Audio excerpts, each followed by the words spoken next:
बहुत हो गया, अब कुछ नहीं हो सकता। बाहर आ जाओ। ये कहानी इसी घर से शुरू हुई थी और खत्म भी इसी घर में होगी, आज ही।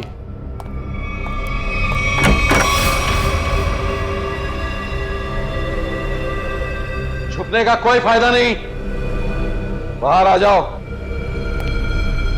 सुना तुमने?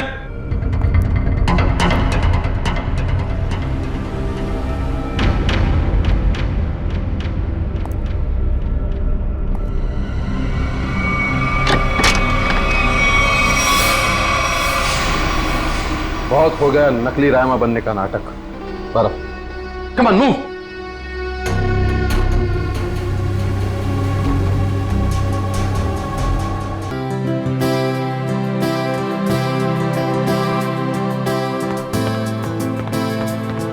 लीजिए पापा आपकी कॉफी। लाओ लाओ लाओ। बिल्कुल वैसी जैसे आपको पसंद है। गरम है आराम से।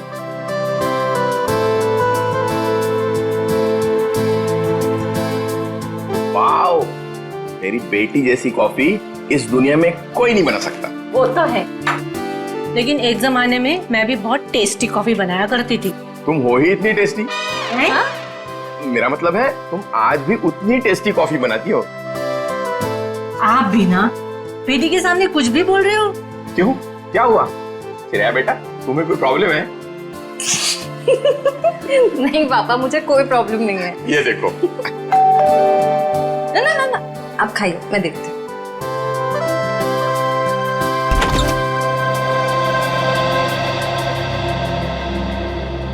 सिद्धार्थ, क्या हुआ, चौक गई मुझे देखकर? सिद्धार्थ बेटा, आओ अंदर आओ। बैठो, मैं तुम्हारे लिए अरे कॉफी। नहीं श्रेया, मैं थोड़ा जल्दी में हूँ। मैं ये एंगेजमेंट कार्ड दिखाने आया था।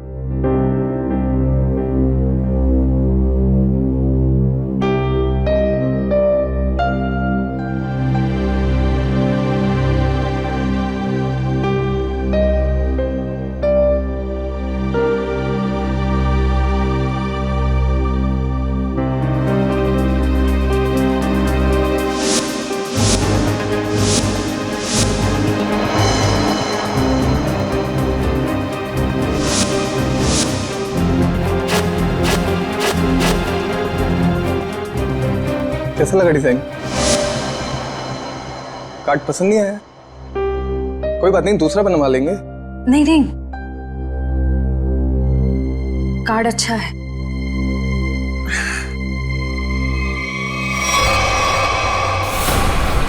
चल चल चल चल चल चल चल चल, हम लोग इस बंगले छुप जाते हैं। अरे इतने सभी नहीं यहाँ पर।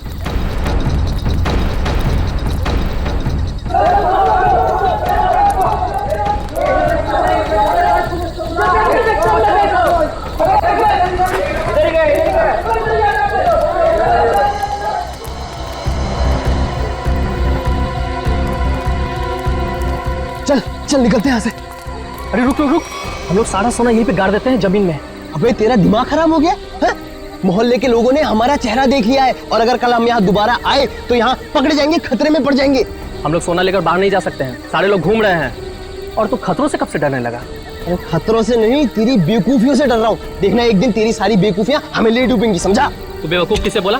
हाँ, सारा प्लान मैंने बनाया है। सारा प्लान तूने बनाया, इसका मतलब ये नहीं कि जेल भेजने का प्लान भी तू बनाएगा, समझो? जरूरी नहीं है मैं तेरा सारा बात मानूं, समझा? सोना यहीं गाड़ेंगे, यहीं। अच्छा, गाड़ के दिखा। अच्छा,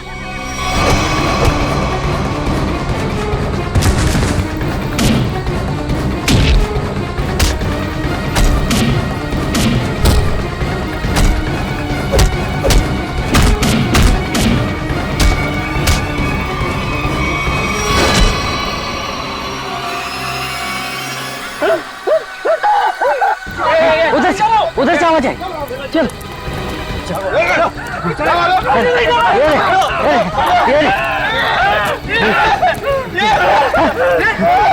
अरे ये तो कंकाल है।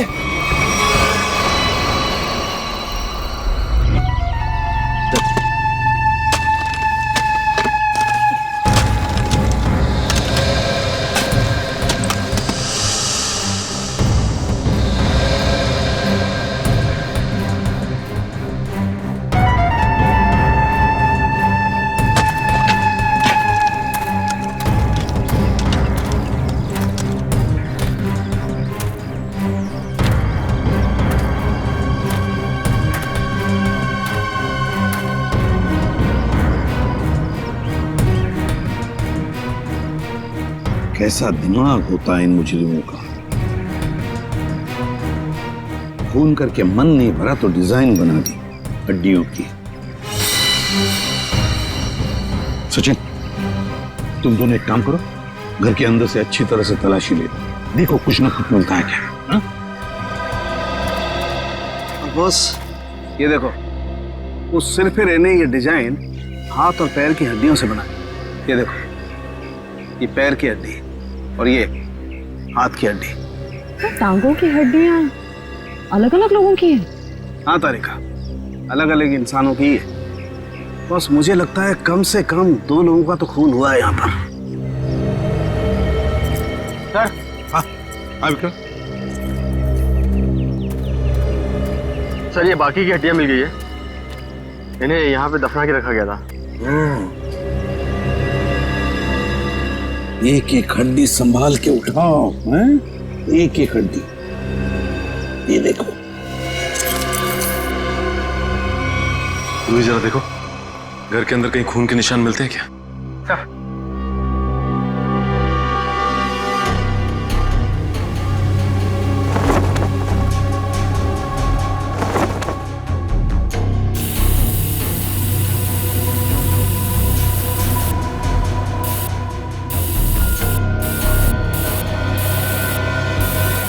जी सर, गांव वालों का कहना है कि 1984 में इस घर के मालिक अपने पूरे परिवार के साथ ऑस्ट्रेलिया चले गए थे छुट्टी मनाने के लिए।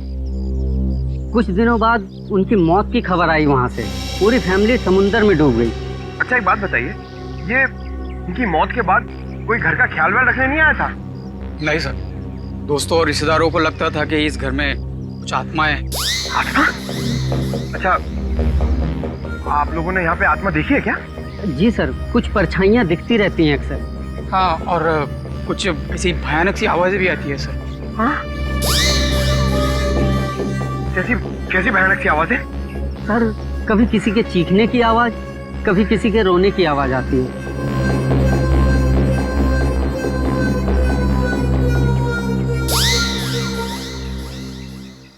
सड़के, इन सारी हड्डियों को देखकर लगता है कि खून एक आदमी का हुआ है और एक औरत का भी।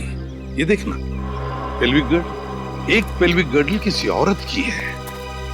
हाँ बस, लेकिन एक कमाल की बात है। क्या? इन सारी हड्डियों में किसी की भी खोपड़ी की हड्डी नहीं मिली। हो सकता है खोपड़ियां किसी और जगह पे छुपा कर रखी हो या फेंक दी हो सकता है ना। मयूर, विक्रम, काम करो, बंगले के आसपास का एरिया अच्छी तरह से छानो और ढूंढो, देखो कुछ ना कुछ तो जरूर मिलेगा। एक एक कोना भी मत छोड़ो। जाओ। Yes sir. ये बंगला बंद ही रहता है और आप लोग आसपास रहते हैं? जी सर। यही घर मिला था तुम लोगों को?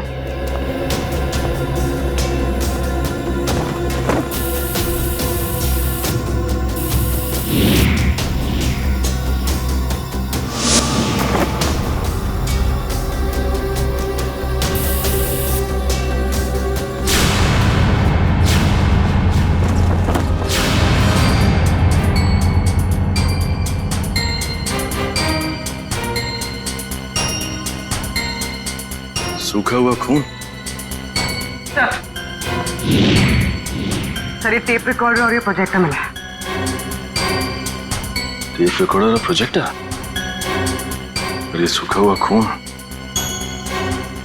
इसका मतलब कोई ना कोई बहुत गहरा राज छिपा है इस बंगले के अंदर। सर, हाँ सर, खोपड़ी तो कोई नहीं मिली, मगर ये कार की चाबी मिली। कार की चाबी है ना, बड़ी अजीब बात। कार की चाबी है पर यहाँ पर कोई गाड़ी नहीं। एक आदमी एक औरत की हड्डियां हैं पर उनकी खोपड़ियां नहीं। फिर है क्या ये सारा चक्कर? और फिर किसने किया है ये? RAIMA, हड्डियों से रायमा लिखा है सर। रायमा लगता है किसी लड़की का नाम है ये। सर, कहीं ये उसी लड़की का नाम तो नहीं जिसका हमें कंकाल मिला है? हो सकता है। अगर वो 2 चोर लुटेरे वहां बंगले में छुपने के लिए नहीं जाते तो हमें कहीं पता ही नहीं चलता। कि वहां दो मुर्दे गड़े हुए हैं। और ये भी पता नहीं चलता कि वहां पे एक आत्मा है। न जाने कितने साल पहले ये जुर्म हुआ है। और ताज्जुब की बात यह है सर कि खूनी ने लाशों को गाड़ा नहीं, बल्कि उनकी हड्डियों से ये डिजाइन बनाया। ये नाम लिखा रायमा। यहाँ पर से हमें कुछ चीजें भी मिली है ना, वो टेप रिकॉर्डर, प्रोजेक्टर और कपड़े। इन तीनों चीजों से हमें खूनी के बारे में बहुत कुछ पता चल सकता है। ज्यादा देर खुला नहीं घूमेगा ये खूनी। सर हमने उन सब चीजों को रिपेयर के लिए भेज दिया है। बहुत जल्द पता चल जाएगा कि हमारा शक सही था या गलत। और वो गाड़ी की चाबी जो हमें मिली थी, कीजो कार की चाबी। कीजो, अच्छा। तो फिर कीजो कार कंपनी से हमें पता चल सकता है। क्या आप हमें बता सकते हैं ये चाबी किस गाड़ी की है और ये गाड़ी आपसे खरीदी किसने? बिल्कुल बता सकते हैं। सबके इनिशियल पॉइंट में डालकर देखेंगे, फौरन पता चल जाएगा। आइए सर। एक मिनट, उससे पहले आप ग्लव्स पहन लीजिए। Thank you.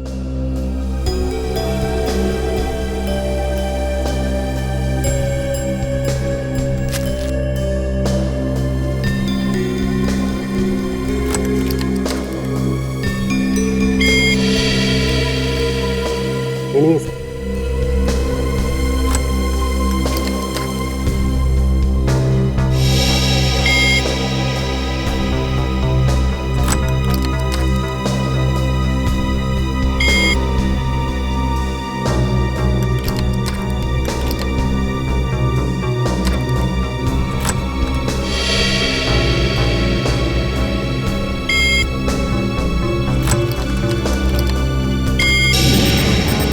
ये देखिए सर, मैच कर गई।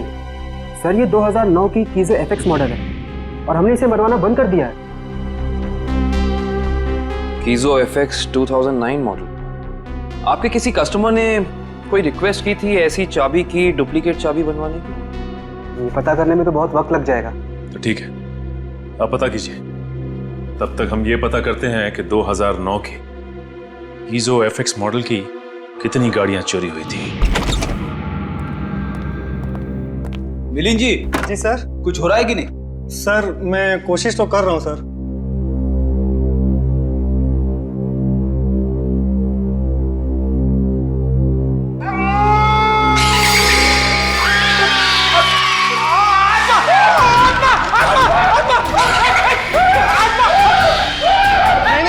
नहीं सर, आत्मा नहीं है। ये तो गलती से फेडर खुल गया था।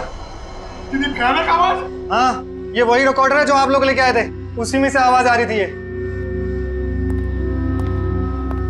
सर, ये आत्माओं ने शॉर्टकट मारना शुरू कर दिया है। ये अपनी आवाज यूज नहीं करती हैं, इस टेप रिकॉर्डर में आवाज डाल के यूज करती हैं। पंकज, ऐसा भी हो सकता है कि वहां पे कोई आत्मा हो ही ना, कोई इंसान ही ये सब खेल खेल रहा हो।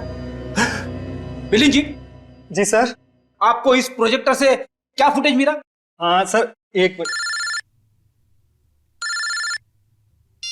हेलो रचना, तुम नीचे खड़ी हो? ओके, तुम वहीं रुको, मैं आता हूं। सर सॉरी सर, मुझे किसी काम की वजह से नीचे जाना पड़ रहा है। आप लोग ये रिमोट लीजिए ना, आप लोग फुटेज देखिए। पर सर जरा ध्यान से। ध्यान से क्यों? क्योंकि सर ये फुटेज कमजोर दिल वालों के लिए नहीं है।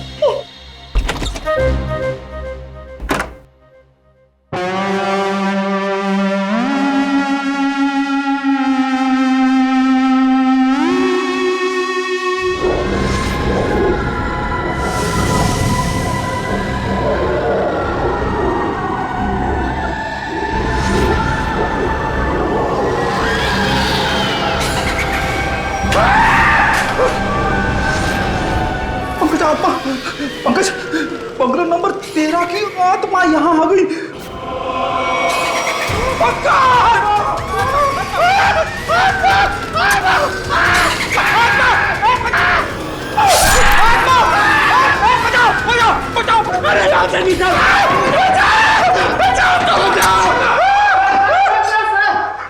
मैंने तो पहले कहा था सर, ये फुटेज कमजोर दिल वालों के लिए नहीं है। नहीं है। अरे आपको क्या इतनी सी फुटेज मिली थी? हाँ सर, अभी तो यही फुटेज मिली है। अरे ये क्या कम है, पता नहीं एसीपी साहब क्या कहेंगे ये फुटेज देखकर। आप उनसे ये मत कहना कि हम दोनों डर गए थे। सर मैंने तो उनको फोन करके सब कुछ बता दिया। हमारा अंदाजा सही निकला।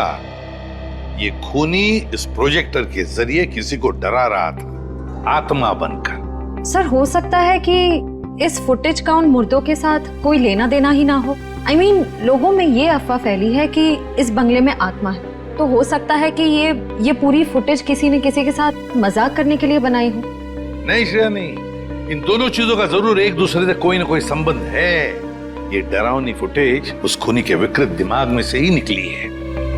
हाँ सर, किसी को डराने या मजाक करने के लिए कोई इतनी मेहनत नहीं करेगा। फुटेज में ये जो आत्मा है इसे प्रोफेशनल तरीके से फिल्माया गया है, स्पेशल इफेक्ट्स के साथ, जैसे फिल्मों वगैरह में होता है। और इस फुटेज को देख के लगता है सर कि खूनी को स्पेशल इफेक्ट्स का काफी ज्ञान है, या फिर हो सकता है उसने ये फुटेज किसी स्पेशल इफेक्ट स्टूडियो में बनवाई है। हाँ बिल्कुल सही, ऐसा ही हो सकता है। तो शहर में जितने भी स्पेशल इफेक्ट्स के स्टूडियोज हैं, सब में जाकर के पता लगाना पड़ेगा। आइए सर, ये बलविंदर है, वो गाड़ी की चाबी इन्हीं की थी। क्या बात है सर, मुझे यहाँ क्यों बुलाया गया है? हमें आपकी गाड़ी की चाबी मिली है। कहाँ से सर? उन्नति नगर, बंगला नंबर 13। ये एड्रेस कुछ जाना पहचाना लग रहा? नहीं सर। नहीं? रायमा नाम सुना है पहले कभी? बिल्कुल नहीं सर। मगर सर इसका मेरी गाड़ी से क्या लेना देना है? आपकी गाड़ी है कहाँ? सर वो तो कई सालों से गायब ही है। कब से? 5 जुलाई 2011। दरअसल मेरा टैक्सी का बिजनेस है। मेरी कंपनी का नाम है बलविंदर एंड कंपनी। मेरा ड्राइवर प्रीत उस दिन गाड़ी लेकर न जाने कहाँ गायब हो गया। तब से लेकर आज तक मेरी गाड़ी का कोई अता पता ही नहीं है सर। और उस ड्राइवर का? अस्पताल से फोन आया था कि उसे वहां भर्ती किया गया है। मैं उसे वहां देखने गया था। उसकी हालत बहुत खराब थी सर। आग लगने की वजह से उसका थोड़ा शरीर जल गया था। रहता कहाँ ये तुम्हारा ड्राइवर? सर आजकल वो मानसिक चिकित्सालय में है। सर वो बहुत गहरे सदमे में है। मानसिक चिकित्सालय? कौन से हॉस्पिटल में है वो? सर पूना से 50 किलोमीटर आगे एक स्टेट मेडिकल सेंटर है, वहीं पर है वो। State medical centre?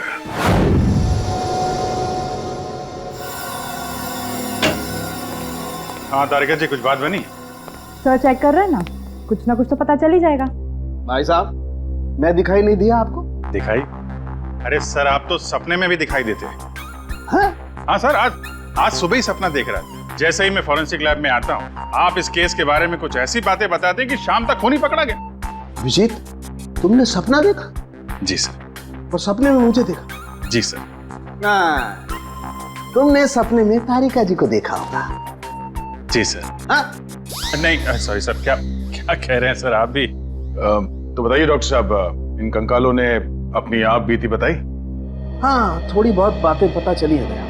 सबसे खास बात ये कि ये कंकाल वक्त के साथ कंकाल नहीं बने। खूनी ने इन्हें मारने के बाद तुरंत इन्हें कंकालों में बदल दिया है। मतलब खूनी ने इनकी खाल को एसिड से जला दिया है। माय गॉड, इतनी बेरहमी से मौत हुई इनकी। और ये जो कंकाल है ना, ये कंकाल एक आदमी का है। इसकी उम्र 30 से 35 साल है और इसकी लंबाई लगभग 6 फीट के आसपास।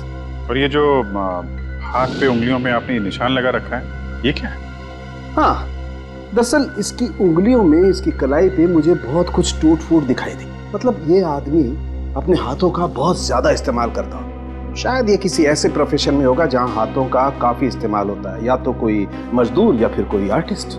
और ये दूसरा कंकाल लड़की का, उसे क्या पता चला? दया, इस लड़की की उम्र लगभग 30 साल। इसकी लंबाई 5 फीट 4-5 इंच है, बस इससे ज्यादा कुछ पता नहीं चल पाया। और ये जो ड्रेस पे खून लगा है, इसका क्या? टेस्ट करने से पता चला कि ये खून नहीं है, लमाइन रेड नाम का केमिकल है ये, जिसका इस्तेमाल ज्यादातर फिल्म्स, टीवी सीरियल्स और नाटकों में किया जाता है नकली खून दिखाने के लिए। तो इसका मतलब किसी ने पूरी तैयारी कर रखी थी ये बंगला नंबर 13 में किसी को डराने की। पकड़ा जाएगा, वो खूनी भी और वो डराने वाला भी, अगर दोनों अलग अलग है तो। डॉक्टर साहब, कितना टाइम लगेगा ये पता करने के लिए कि कंकाल कितना पुराना है? थोड़ा वक्त लगेगा दया, तुम तो जानते हो कार्बन डेटिंग में थोड़ा वक्त लगता है।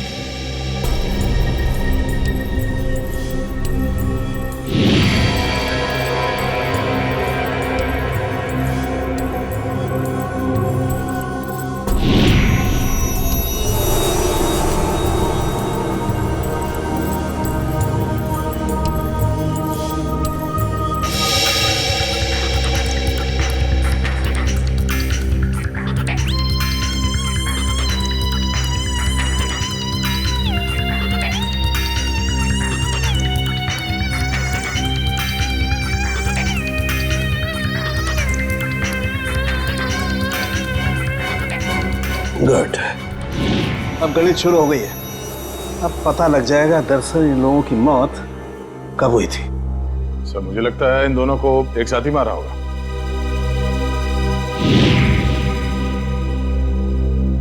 36 से 38 महीने पहले, मतलब 3 साल पहले 2011 में मौत हुई इनकी। और उस बलविंदर की कार भी जुलाई 2011 को गायब हुई थी, बंगला नंबर 13 से। सर अब तक तो खूनी शहर छोड़ के भागा होगा, उसे ढूंढेंगे कैसे? भागने दो, कहां तक भागेगा? सीआईडी से नहीं बच सकता। Excuse me. जी सीआईडी से। हेलो सर, मैं आप ही लोगों का इंतजार कर रहा था। अच्छा, जो फुटेज हमने भेजी थी उसके बारे में कुछ पता चला? हाँ सर, उसको चेक किया मैंने और उसके सारे स्पेशल इफेक्ट्स हमारे स्टूडियो में ही हुए थे, लगभग 3 साल पहले। गुड। उस फिल्म का नाम क्या था? सर फिल्म का नाम था आत्मा की चीख। हाँ, और सर वो फिल्म पूरी नहीं हो पाई थी। अधूरी फिल्म की फुटेज। सर वो फिल्म तो अधूरी थी ही, साथ में हमें हमारा पूरा पैसा भी नहीं मिला। कौन से बैनर की फिल्म थी ये? प्रोडक्शन हाउस का नाम क्या था? सर वो नए लोग थे और उस प्रोडक्शन हाउस का नाम था, 1 मिनट, हाँ सर उसका नाम था magic media works. Magic media works. अब तो यही लोग बताएंगे कि इस आत्मा की चीख को लोग सुन के नहीं पाए। ब्रीत की हालत भी पिछले 3 सालों में बिल्कुल सुधार नहीं हुआ। उस वक्त भी किसी लड़की की आत्मा के बारे में बात करता था और आज भी करता है। सर लड़की की आत्मा? अच्छा, पिछले 3 साल में जितने भी लोग प्रीत से मिलने आए थे उनकी लिस्ट चाहिए हमें। हाँ, हैरानी की बात यही है सर, पिछले 3 सालों में इससे कोई भी मिलने नहीं आया सिवाय मिस्टर बलविंदर के, जो इनके इलाज का खर्चा उठा रहे हैं। बलविंदर? जी सर। ओके।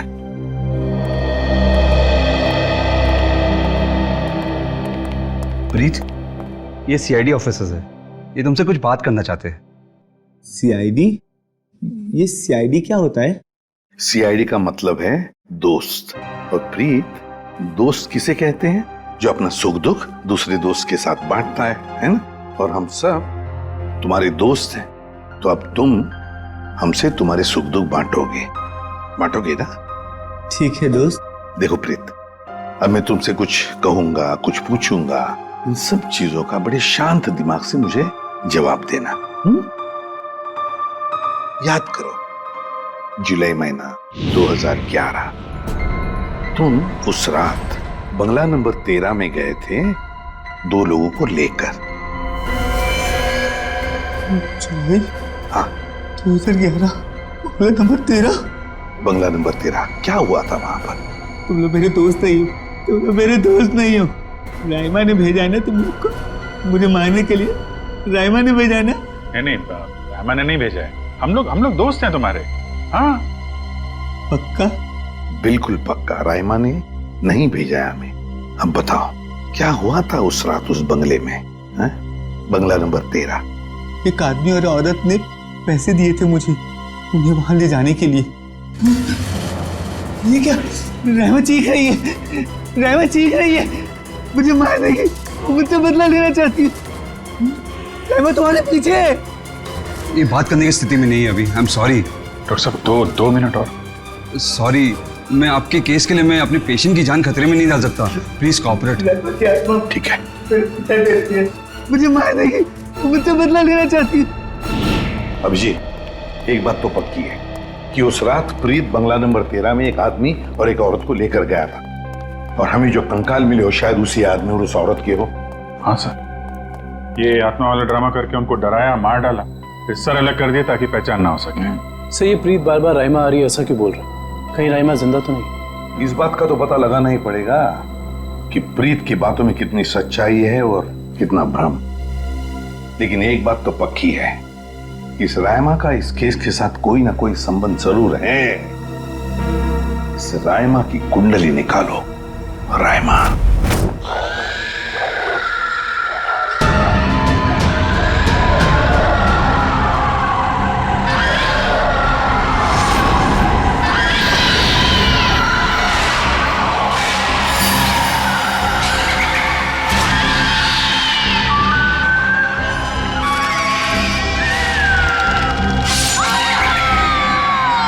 ये फुटेज आपको जिस बंगले से मिली वहां खून हुए?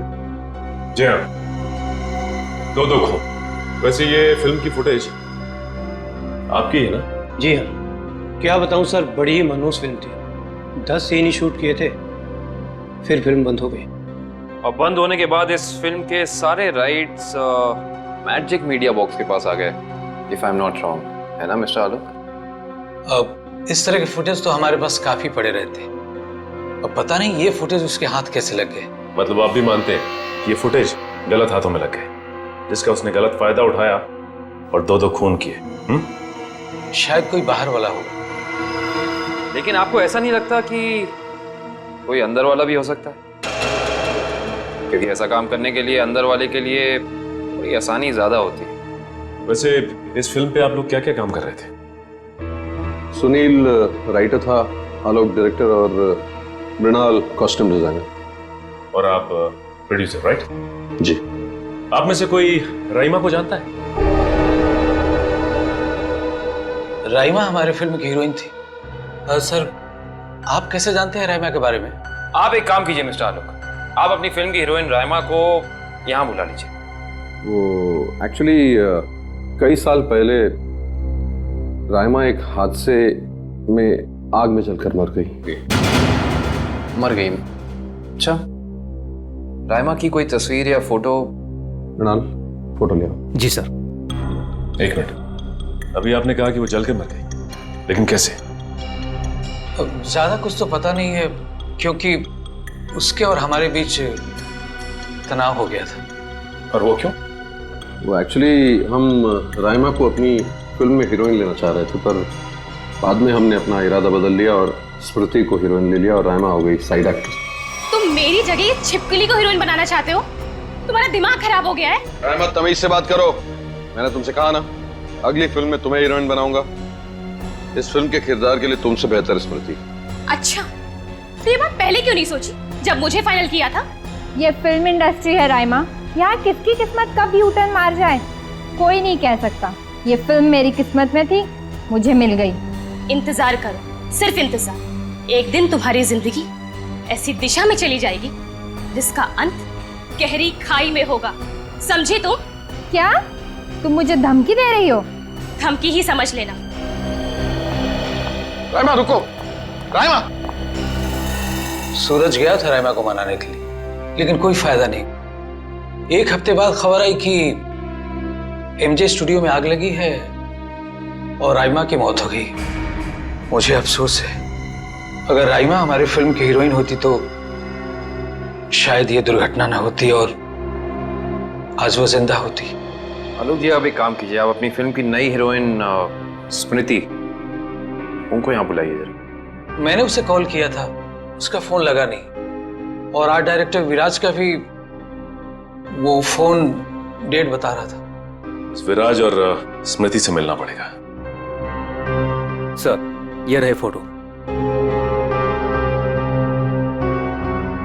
ये है राइमा। राइमा ने स्मृति को धमकी दी, उसके बाद राइमा खुद मारी गई। तो फिर ये खून कर कौन रहा है? इसका जवाब तो अब विराज और स्मृति से मिलकर ही पता चलेगा।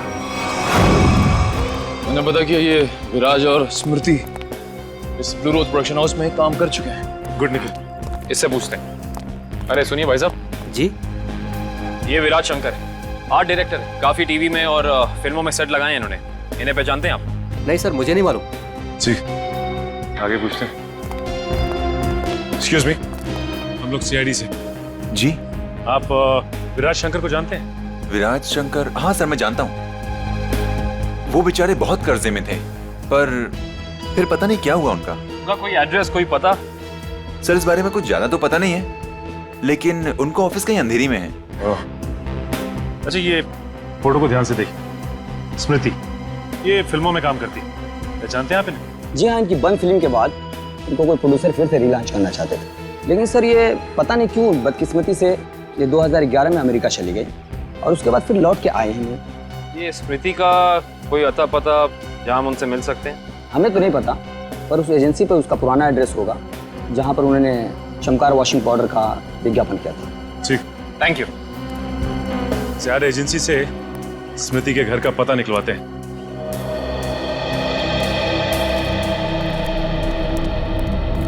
पुलिस की रिपोर्ट के हिसाब से राइमा इसी एमजे स्टूडियो में जलकर मरी है। पता नहीं काबिल, लेकिन ये बात इतनी सीधी है नहीं जितनी की लग रही है। जैसा कि फाइल में लिखा हुआ है कि स्टूडियो में आग लगी रात के 2 बजे। ये राइमा स्टूडियो में 2 बजे करने क्या आई होगी, जबकि यहाँ शूटिंग भी नहीं चल रही थी। सही कह रहे हो सच, लेकिन एक बात है जो मेरे दिमाग से निकल नहीं रही है, वो ये कि यहाँ रात 2 बजे आग लगी तो सुबह 5 बजे तक किसी को पता क्यों नहीं चला? और रिपोर्ट के हिसाब से यहाँ आग 5 बजे लगी। जिन पुलिस वालों ने इस केस की तहकीकात की थी उन्होंने जरूर कुछ गड़बड़ की है, तभी तो केस के 2 महीने के बाद उनका ट्रांसफर यानी कि तबादला हो गया था। हो सकता निकल, लेकिन उससे ज्यादा अहम बात यह है कि रिपोर्ट के हिसाब से यहाँ राइमा की एक हड्डी तक नहीं मिली। मतलब आग इतनी भयंकर थी। लेकिन स्टूडियो को देख के ऐसा लगता नहीं है कि आग इतनी भयानक होगी कि चलने वाले का नामो निशान राख हो जाएगा। उससे भी अहम बात यह है कि ये स्टूडियो इस्तेमाल में नहीं था, यहाँ पे कोई शूटिंग नहीं चल रही थी। फिर राइमा यहाँ पे आई क्यों? इसका पता तो तभी चलेगा जब हम इस स्टूडियो को अच्छी तरह से छान मारेंगे। देखते हैं क्या मिलता है।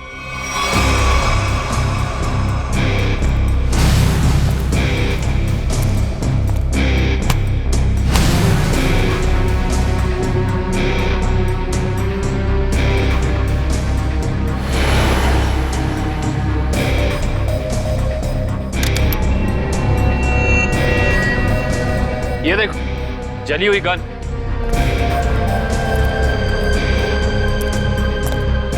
हाँ, ये तो पूरी पिघल चुकी है। पुलिस वालों ने लगता है अपना काम ठीक से किया नहीं, देखा नहीं से पहले। ये भी हो सकता है कि राइमा ये गन किसी को मारने के मकसद से लाई हो, या फिर हो सकता है कि कोई राइमा को मारने के लिए लाया हो। ये भी पॉसिबिलिटी है। जरूर कुछ है यहाँ, देखते हैं और क्या मिलता है।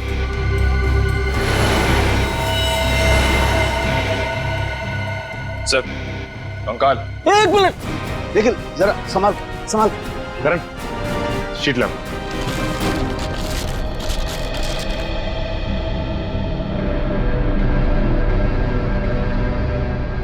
एक बार कंकाल, वो भी पूरी तरह से जला हुआ।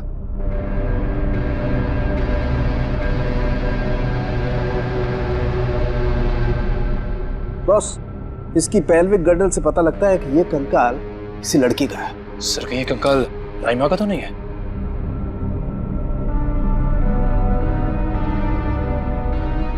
और इसकी लंबाई 5 फीट 6 इंच है। और राइमा की लंबाई 5 फुट 3 इंच।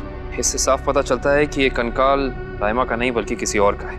केस सुलझने की बजाय और उलझता चला जा रहा है। एक बात और, हम लोगों को यहाँ जली हुई गन जरूर मिली है, लेकिन इस लड़की की मौत गोली लगने की वजह से नहीं, इस लड़की की मौत जलने की वजह से ही हुई है। देखो, ढूंढो और कुछ मिलता है क्या।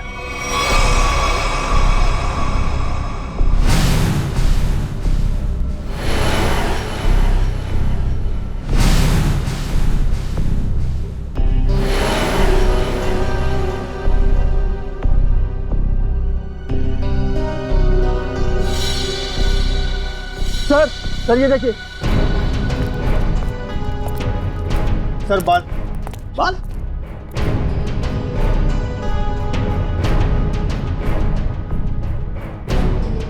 ओह सर, ये तो किसी लड़की का बाल लगता है, या तो मरने वाली का या फिर राइमा का।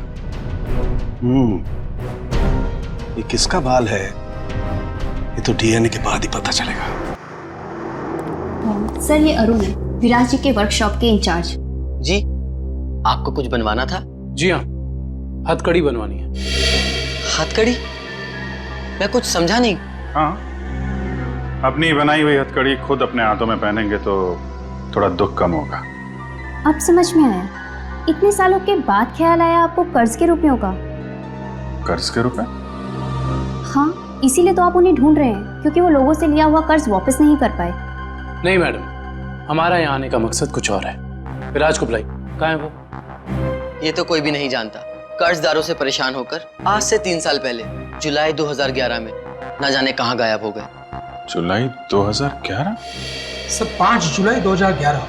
सर, मुझे लगता है कि इस विराज के भागने की वजह कर्जा नहीं कुछ और है, जिसका कुछ ना कुछ संबंध उन कंकालों के साथ जरूर है। मुझे तो लगता है उनमें से एक कंकाल विराज का है।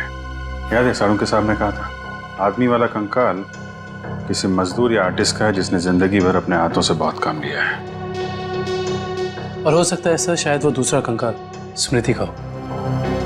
ये विराज के परिवार वाले कहाँ रहते हैं? सर जहां तक मुझे पता है उनके परिवार में कोई और है ही नहीं। विराज अकेले ही थे? जी सर। चीज मिल जाती डीएनए सैंपल के लिए तो कंकाल वाला राज खुल जाता। ये सारी पेंटिंग उन्हीं की है ना? जी सर। देखो जरा।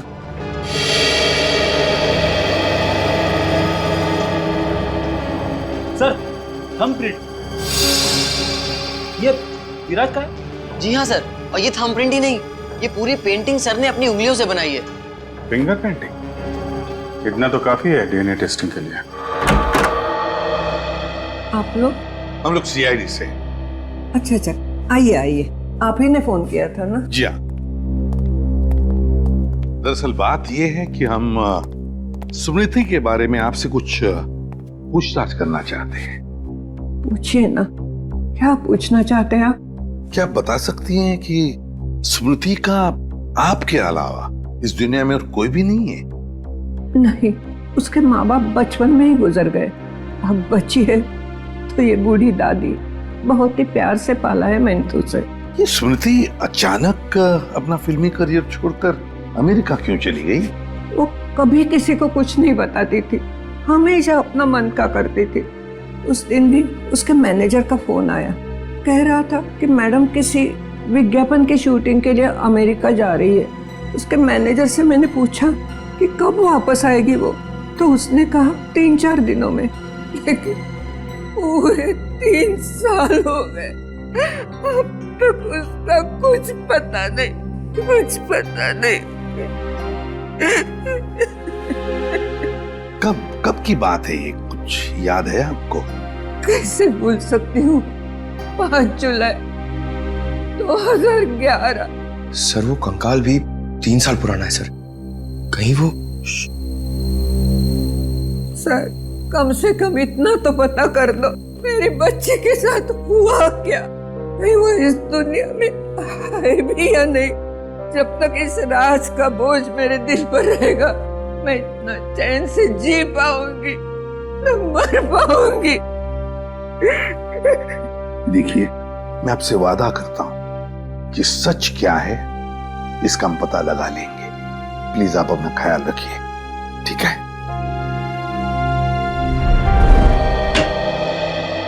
हाँ डॉक्टर साहब, डीएनए की रिपोर्ट आ गई क्या?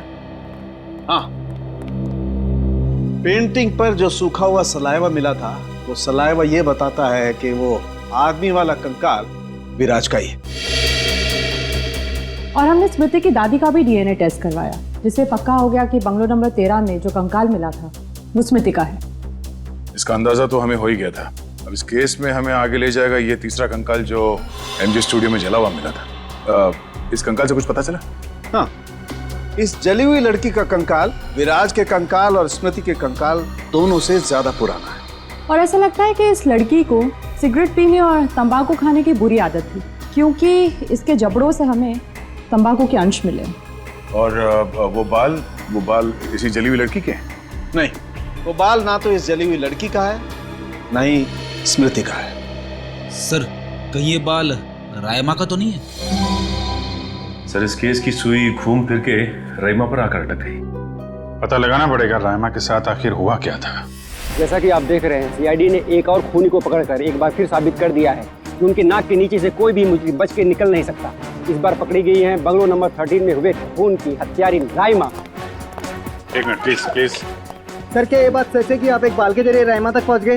देखिए, इस वक्त हम आपके सवालों का जवाब नहीं दे सकते। जल्दी जब हम प्रेस कॉन्फ्रेंस लेंगे तब आपको सब बता देंगे। ओके, ठीक है? चलिए हटिए, अब जाने दीजिए। चलो हटिए। रायमा जी, आपने उन मासूम लोगों को क्यों मारा? क्या वजह थी इसके पीछे? रायमा जी, रायमा जी, प्लीज पीछे हटिए, प्लीज। रायमा जी,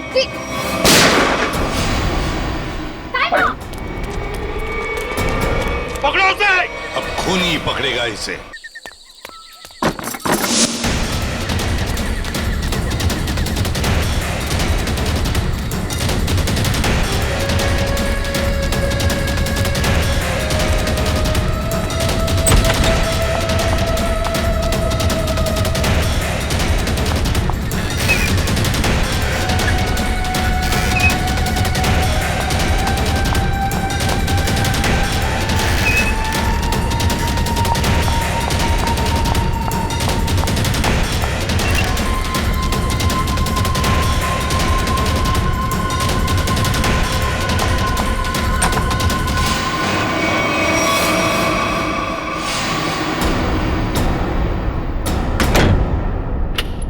बस,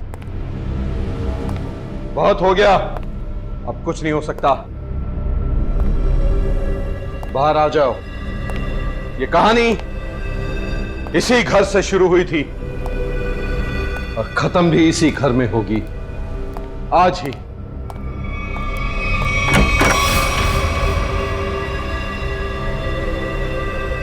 छुपने का कोई फायदा नहीं, बाहर आ जाओ।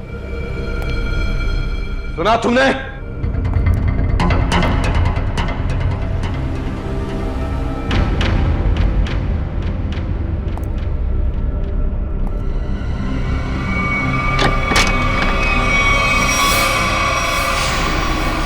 बहुत हो गया नकली रायमा बनने का नाटक। बराबर, come on move.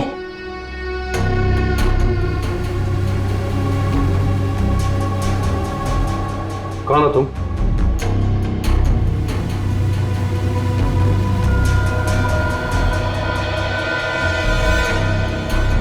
CID officer पूर्वी। सीआईडी?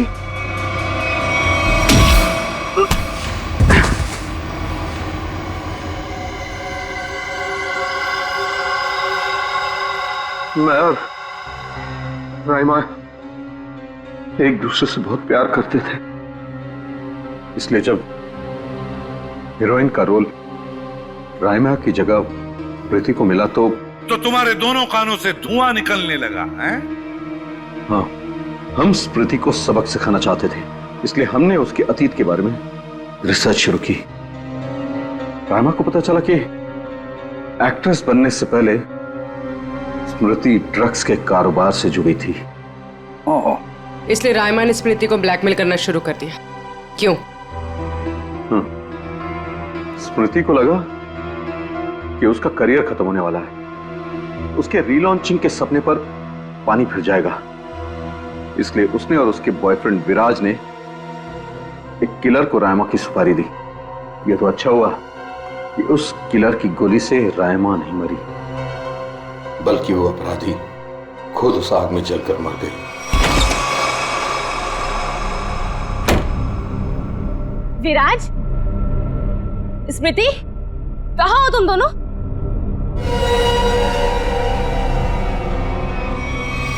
कौन हो तुम? जिया। जिया? कौन जिया? और ये दरवाजा क्यों बंद कर दिया? ताकि तुम्हें अकेले में तोहफा दे सकूं। हाँ? स्मृति और विराज को ब्लैकमेल करने का तोहफा। हाँ? क्या कर रही हो तुम? सुना है आग से जलकर मरने में बहुत दर्द होता है। आग? छोड़ दो मुझे, प्लीज, गोली मत चलाना। मौत से बचकर कहाँ भाग रही हो? मौत से तो आज तक कोई नहीं बच पाया। छोड़ दो मुझे, प्लीज छोड़ दो मुझे, गोली मत चलाना, प्लीज छोड़ दो मुझे, छोड़ दो मुझे। कोई आखिरी ख्वाहिश?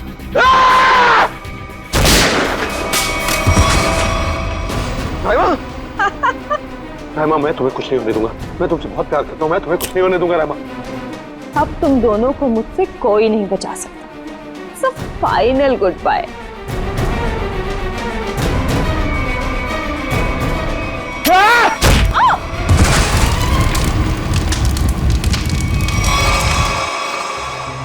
और रहीमा, उसका क्या हुआ?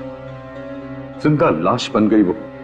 तब मैंने ठान लिया, अब मेरी जिंदगी का सिर्फ एक ही मकसद होगा, स्मृति और विराज की बर्बादी। मैंने उन्हें यकीन दिला दिया कि रायमा जिंदा है, इसलिए वो लोग यहां आए, उस ड्राइवर को लेके जिसने एमजे स्टूडियो में आग लगाई थी।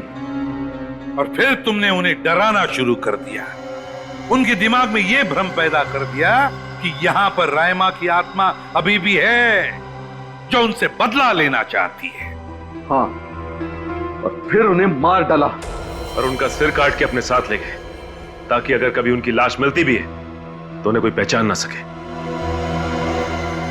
बेवकूफ हो तुम, बेवकूफ। अगर कानून की मदद लेते तो उन दोनों को वैसे ही सजा होती, मगर नहीं, तुमने कानून को अपने हाथों में लिया, उन दोनों को बेरहमी से मार डाला। और रायमा, उसका क्या? कभी सोचा तुमने? बेचारे की जिंदगी का फैसला तो अब कानून करेगा, लेकिन तुम्हारा फैसला तो हो ही गया, समझ लो।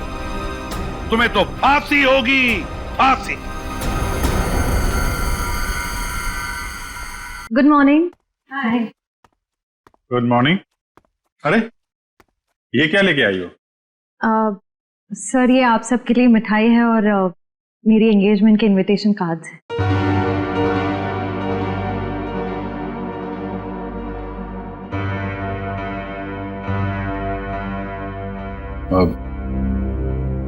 तारीख पक्की हो गई? जी सर, 28 सितंबर। अच्छा दो हफ्ते बाद ही है। काफी तैयारी करनी होगी आपको तो। सर ज्यादा कुछ तैयारियां करनी नहीं, सिद्धार्थ को भी मेरी तरह एक छोटा सा ही फंक्शन चाहिए था। ये तो बहुत अच्छी बात है। Congratulation Shreya. Thank you sir. चलो मुंह मीठा कराओ। हाँ श्योर।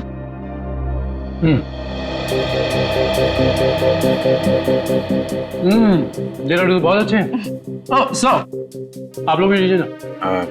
हाँ थैंक यू सर। लो फ्रेडी मुंह मीठा करो। रहने तो मीठा खाने का मन नहीं है मेरा। अरे फ्रेडी एक लड्डू से कुछ नहीं होगा, लो ना। Sir please. ये हुई ना बात पूर्वी। तुम ही लो श्रेया। नहीं सर थैंक यू, लेकिन आप सबको जरूर आना है। ये भी कोई पूछने की बात है श्रेया? हम सब जरूर आएंगे, है ना सर?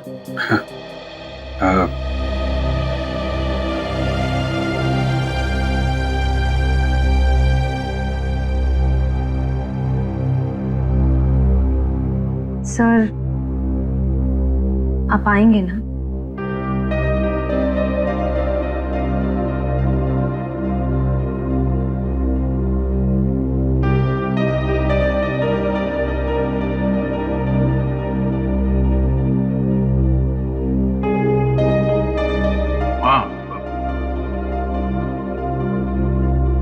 मैं जरूर आऊंगा।